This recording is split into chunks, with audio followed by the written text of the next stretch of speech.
Hi guys, Lewis here with this week's edition of Piranha Bites. So, if you've not been keeping up with releases and stuff that's been due out recently or in and around this week, you may not be aware of this, but we've been excited for this for a hell of a long time, so it was definitely the first thing I read. Moon Knight issue 1. Now, I myself am a massive fan of the character. I think all of the staff are, because we've all been really excited for this. And I read it last night on the bus home because I couldn't even wait that long. And it's really cool. I'm really glad to say that because the last one on Moon Knight was a bit iffy. It was written by Max Bemis, who I am a big fan of, but that just didn't seem to land for whatever reason. But this Jed MacKay, I've not read too much of him. This has definitely got me more interested in his work. I was actually saying earlier, I want to check out the Man Without Fear he did, which was in and around the time Daredevil died. But yeah, this was really cool. I'm just trying to think about the highlights because I'm trying to be spoiler free. But either way, like, Moon Knight is being as fanatical as ever about Khonshu and his status as a disciple and the Fist of Khonshu. But what hasn't been considered in any Moon Knight I've read anyway, that's one fist. What about the other? And I'll leave it there so I don't do anything massively spoilerish, but really good issue, really recommended. Check it out. Next one I read that I thought was worth a check out and a mention, Mum, or Mothers of Madness, as its full title is. It's got Amelia Clark's name on it, which I got to admit kind of puts me off. But Marguerite Bennett is a decent writer in her own right, so well worth checking out. And the Jen Bartel cover really does it for me. I love her work.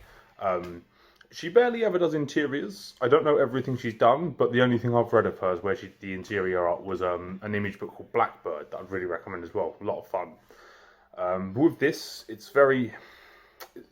Because of the whole movie star angle, it almost seems like the female answer to what Boom are doing with Berserker, with the whole Keanu Reeves thing.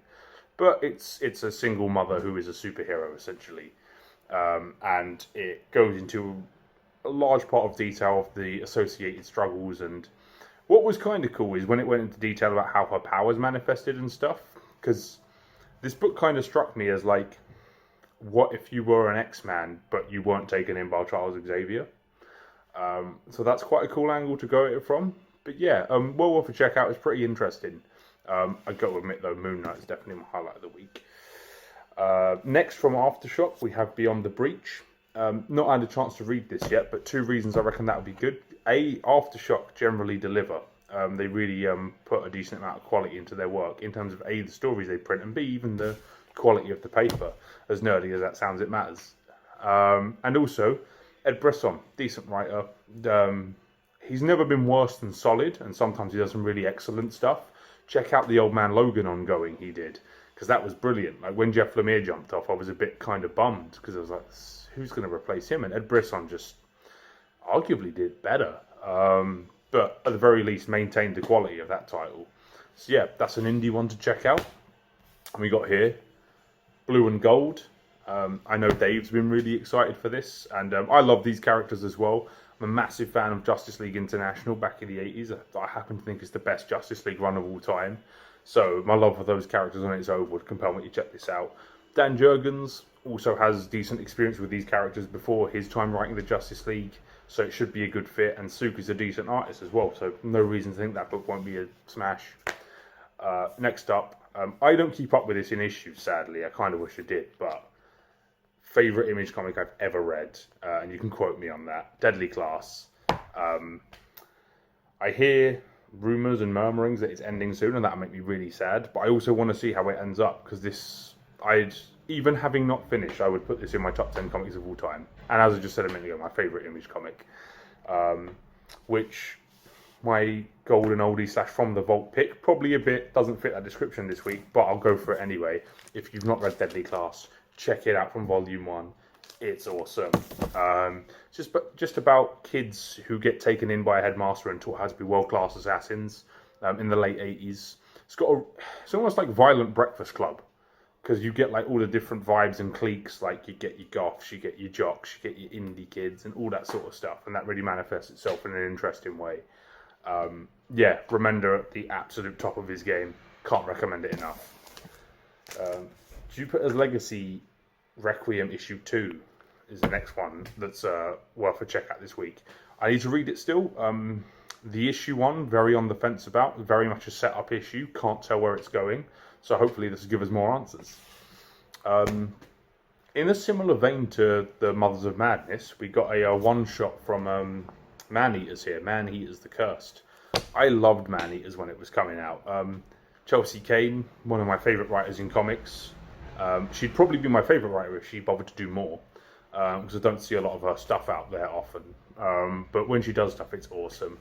She did that Mockingbird series a while ago that attracted some controversy because it had the whole ask me about my feminist agenda thing on the t-shirt, and who cares, just read the damn comic. Man-Eaters was a lot of fun. Really recommend that if you've not checked it out already. You can do the whole thing in 3 trades. And Chelsea Kane was also going to write the next Vision series after Tom King's, and then for some reason that got canned. She's been a bit bitter about that on social media and stuff, and I can see why, because that would have been a treat, I reckon, especially with how good Tom King's was in the first place. If she could even do something even near the quality of that, that would have been one of the best things to come out of Marvel in recent years. Oh well, such is life. For all you Spidey fans out there, Sinister War issue 1. I've not had a chance to check this out yet, but Spencer hasn't really stepped a foot wrong on Spidey as far as I'm aware. I remember when he was first called up to the title, and it made perfect sense to me. He's a writer that's really good at fun. Spidey should be fun. He's that kind of character, so hopefully this is good. And finally, again, not had the chance to read this yet, but been looking forward to it for a while. Superman versus the Authority. Superman and the Authority, should I say. If Moon Knight hadn't come out this week, this would probably be one I already read. But I love Morrison. All-Star Superman is my favourite Superman story, title, whatever, of all time.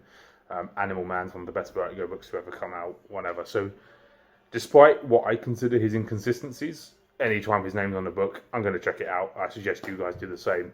For a complete list of everything that's out, check out Dave's newsletter. And apart from that, that's me signing off. Take care, guys. Enjoy your comics.